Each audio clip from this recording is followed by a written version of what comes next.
Welcome into the Keep Prowling podcast. I'm your host, DJ Beal, and I'm back once again, a little solo episode. It's a rare occasion, but I'm back. You may think back to months and months ago when we first started the show, did a couple of solo episodes, so we're back once again just to give you some updates on the Carolina Panthers, the preseason, which just got done with, 3 straight games of just, finally some football action, as we've been talking about for far too long, and we're almost to week 1 of the season. The cuts are coming in, right? Those cuts down to 53, the cuts down to the 53-man roster to see who makes this roster and who will make this team a potential playoff contender. But as always, the Keep Prowling podcast is on all major podcasting platforms. That's Apple Podcasts, Spotify, all of your favorite and your favorites podcasting platforms. So be sure to stay informed and stay involved on Bayako Sports. And you can reach out to me as well on Bayako Sports if you got anything to say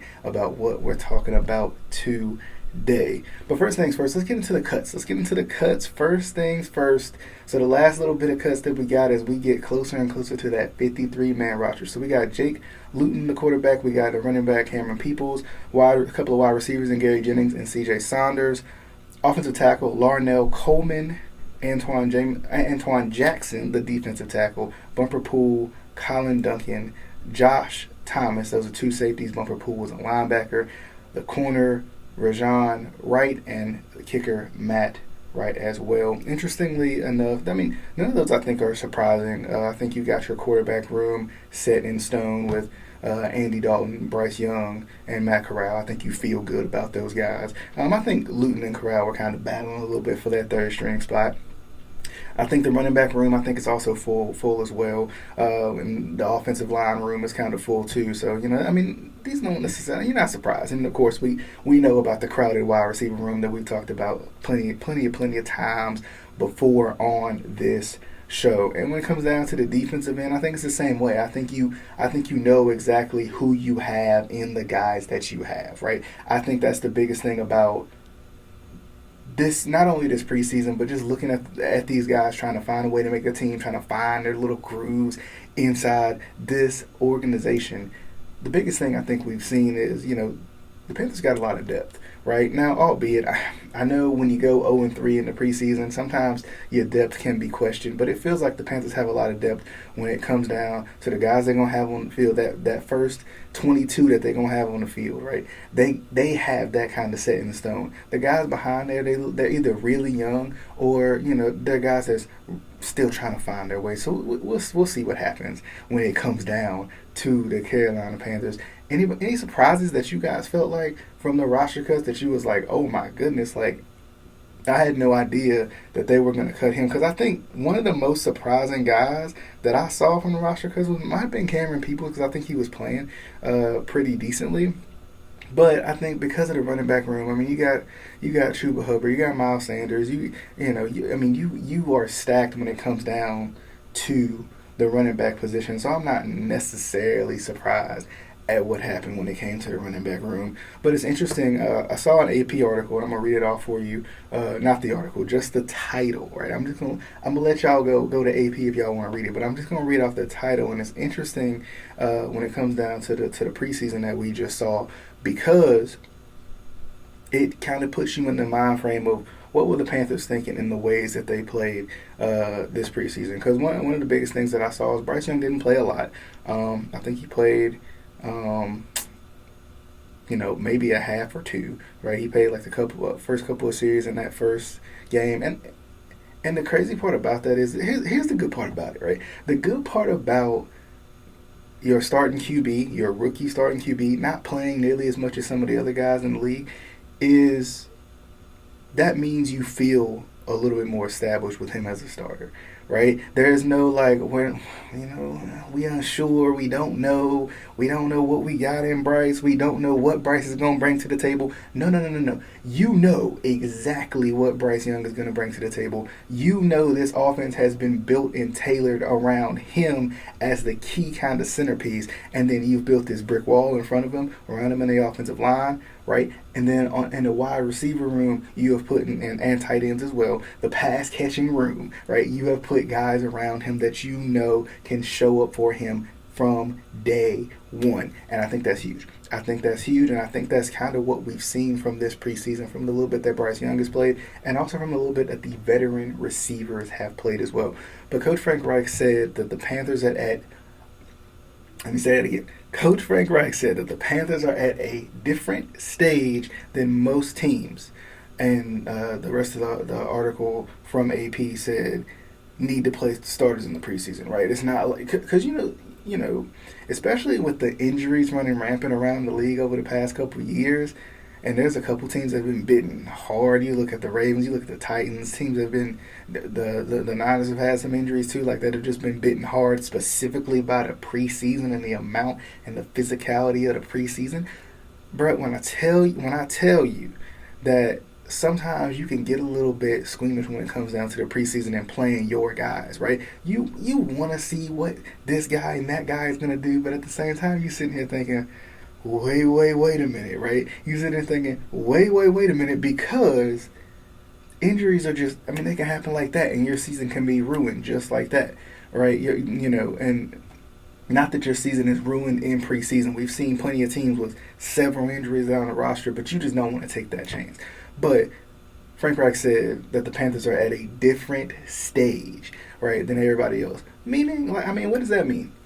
I want to hear from you guys first things first. Like, what do you guys think, right? What do you guys think that means? What is a different stage for the Panthers? For me, when I think about what a different stage is, I think it's the youth. Right, I think it's the youth. I think it's the new faces in new places. Right, I think that they might as well trademark that. Right, because I mean they might as well just trademark it. Because I mean I'm gonna keep saying it, but the new faces in new places this year, with not only offensively but defensively too. You got different pieces you gonna kind of pick and pop and everything with that too. And also, let's not forget that the defensive scheme is different, right? We expect this defense to pick up where they left off last year, but we got to remember that this defense also is learning a new scheme. Now, that's putting some people right exactly where they want to be, where they're comfortable at, getting to play positions where they're comfortable at, maybe getting to fly around a little bit more, maybe getting to play a little man coverage than they used to, or some zone coverage here and there, maybe blitzing a little, like, you know what I'm saying? Like, they're getting a little bit more opportunity because of the scheme that Don Capers is going to instill. But on that same point, that means, hey, we got to get these guys out here in live action to see what they can do. And I think defensively, what I saw from the preseason defensively is the preseason, I feel like the defense kind of, they had like a drive. It was one of those things where they had a drive where they had to say, hey, you know what? We gotta kind of get it going. We gotta see what the offense is gonna give us. We gotta take what they're gonna give us. And then in the second, third, fourth, as the drives went along, then that's when the Panthers got going. Then that's when that defense picked up where they left off last year, it felt like. So I think the defense kind of found their way. I think the offense was a little bit more slow. But, I mean, once again, you learn a new system. You got new people in new positions. You got a whole new wide receiving core, it feels like. You got new running backs, right? You got offensive linemen trying to mesh and fit together. You got new tight ends trying to fit in with the tight end room and stuff like that. And, you know, a new leader in Hayden Hurst, right? You got new guys all over the place, new faces in new places. And because of that, that's the thing. Because of that, you have to let these guys get out there and play and get their feet wet and see, like, okay, I see man coverage over here. I see the safety dropping back here on the defensive end. Okay, I see, you know, he leaning a little bit. Let me see if I can exploit the other side there, right? So, like, you know, you gotta find for the Panthers. It felt like they were trying to, you know, instill what they do in live game action. I think that's exactly what they did. I think that's why they felt like they was in a different stage. That's why they felt like they was in a different place than everybody else, right? Because even in week 1, the 27-0 loss in week 1, the offense felt like they at least tried to put up numbers. They at least tried to move the ball down the field, but it was just, it was to no avail when it came to scoring. But I felt like the defense, after that first possession, just like I was saying before, after that first possession, the defense, that kind of meshed together a little bit. And it was cool to see too, like, because, it felt like guys were just flying around. It didn't matter who it was. It didn't matter what player it was. It didn't matter who it was. Guys were flying around when it came down to it, and I think that was good to see too. That was good to see from the Panthers defense, because I think they're going to pick up exactly where they left off last year. Whereas the offense, I think it's going to take some time. I wouldn't be surprised if it takes a couple of weeks, because then we got into week 2 of the preseason. It was 21-19. It was another loss. It was a closer loss, but it was another loss where the Panthers were right there. But playing against especially these two, right? To start out the game from jump, you playing against Daniel Jones, who just got paid. You playing against Daniel Jones, who has shown flashes in the league, right? And because he's shown flashes in the league, he's he has potential to carve up your defense a little bit as you kind of find your way in this new 3-4 scheme. But then when you go back to the Jets, you got Zach Wilson. He's a veteran at this point, but he's not like a wily old vet. Like he's a 3-year veteran at this point. He's seen different defenses. He's seen different things thrown at him. So he's kind of been there, done that too. He hasn't had all the success in the world, but those are two teams where you're going up against guys who for a fact, like, okay, like they gonna show some things. And then of course, even with the Lions, you got another veteran quarterback in Teddy Bridgewater. Right, and Teddy Bridgewater, I mean, he's been all around the league. He's had success, especially when you go back to Minnesota. And he's had some second and third and fourth chances too. So, Teddy Bridgewater, he showed a little bit of prowess when it came to running that Detroit Lions offense. But at the same time, it still felt like the defense played well. The defense felt like they were flying around. It felt like they were getting after the receivers, after the quarterback, and everything too. So I'm excited to see what's going to happen with these Carolina Panthers, because with the preseason, I know it's easy to sit down there. I know it's easy to sit back there and be like, man, 0-3 in the preseason, we couldn't even get it right yet. But I get that, I understand that. But we have to remember that for the Panthers, it's going to be a learning curve. I always call the first, and maybe I can do it first 3 weeks now, but I've always called like that first 4 weeks of the season. It's kind of the preseason after the preseason, because players don't play as much in the preseason. So when they finally get in that in-game action, and guys are flying around, and the defense is shifting coverages in ways that they weren't shifting maybe in college, or in ways that they weren't shifting in the preseason, because they didn't want to show you everything. That's another thing about it too. Like you have to for the Panthers, it's going to take time. I talked about it with several of my different guests on how patience is going to be the best bet for not only Panthers fans, but the Panthers in general. You're going to have to be patient as they get used to this offense, as they get used to what this offense can be. But that's going to take time, because you got to learn so many different things. And now that the season's about to start, you got to learn on the fly on top of that. So I think, honestly, the Panthers, from a preseason perspective, I think it was pretty good. I think we saw strides from the people that we needed to see strides from. We saw Bryce Young come out and be efficient in the passes that he got. Now the offensive line at times, they kind of broke down from time to time, but the offensive line, they still got to mesh together too. But we saw what we needed to see from Bryce Young, right? We really did. And then, when it came to the running backs, we didn't get to see Miles Sanders in the preseason, but, we got to see kind of the other guys play well. We got to see Spencer Brown, who probably will stay on as a third-string running back, right? We got to see him do some things, especially in that game against the Lions. And then, of course, the aforementioned most recently released receiver, Gary Jennings, who led the Panthers in receiving. It was a tough room for him to kind of find his groove into, right? But, it's also interesting, too, because we talk about, the tight ends. You see Giovanni Ricci with 3 catches for 50 yards in that Lions game, right? Tommy Tremble got in on the action a little bit. But I think the guys that you wanted to see play well, you saw them play well. We saw some flashes from Jonathan Mingo. We saw some flashes from Adam Thielen, right? We've seen some flashes from DJ Chark, right? I know he's nursing a little something too. So it's one of those things where getting out there in live game action is tough. But I think especially offensively, albeit I'll say that the defense played as the defense should. The offense did kind of exactly what they needed to do. The people that we wanted to see be successful, they were just that. They were successful, and we saw that offensively, right? I'm excited to see as things get to going. I'm excited to see what exactly the Panthers are going to do offensively. I think that's the biggest, not question mark, but it's the biggest. Hey, what's going to happen, right? What did you guys think of the Panthers preseason? Like, how would you describe the Panthers preseason? Would you say disappointing?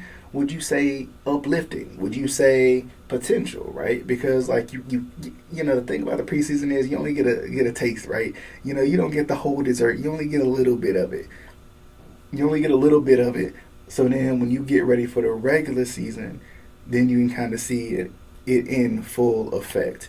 Because week 1 will be here before you know it. The Panthers on the road against the Saints, which is going to be actually on the road against the Falcons. I'm thinking about week 2 against the Saints at home when they the home opener. But it should be a lot of fun. Still as always, I want to hear from you all. What do you guys think of the Panthers preseason? You can say it in one word, you can say it in multiple words, however you want to say it. And how quickly will the Panthers find their way? Because that's going to be the biggest question, right? They got some division games early in the season, and they kind of going to have to be on it. But at the same time, it wouldn't be surprised if they started slow. So what do you guys think? Let's wait a little bit before we get too many overreactions in there. But I think it's gonna be interesting to see, especially the first 4 weeks. First 4 weeks are always interesting to me. How the teams come out the gate, especially teams with young QBs, especially teams with new pieces all over the place. That's the Panthers in a nutshell. Rookie quarterback, new faces in new places. That's exactly what the Panthers are. So we'll see how it goes. Let me know how you think it's gonna go. Are you excited for week 1? Or are you feeling just like, I don't know yet. I'll wait and see. We'll see what we get. But once again, as I get ready to close out, as always, the Keep Prowling podcast is on all major podcasting platforms. That's Apple Podcasts, Spotify, all your favorites. Be sure to tune in. Be sure to tune in because the Keep Prowling podcast, it's right here. It's right here, and it's right here with you. But as I wrap up, you can always watch the Keep Prowling podcast on YouTube as well, or on BayHackleSports.com for all of your sports content. Not just your high school sports, even though that's what we specialize in, but all sports at Bayhackle Sports. Be sure to tune in BayHackleSports.com for all of your sports needs. Let's go with that one. Definitely going to see you guys on the next episode of the Keep Prowling podcast. We'll have some very special guests coming up very, very soon. This has been the Keep Prowling podcast. I'm your host, DJ Bill, and I will see you guys on the next one.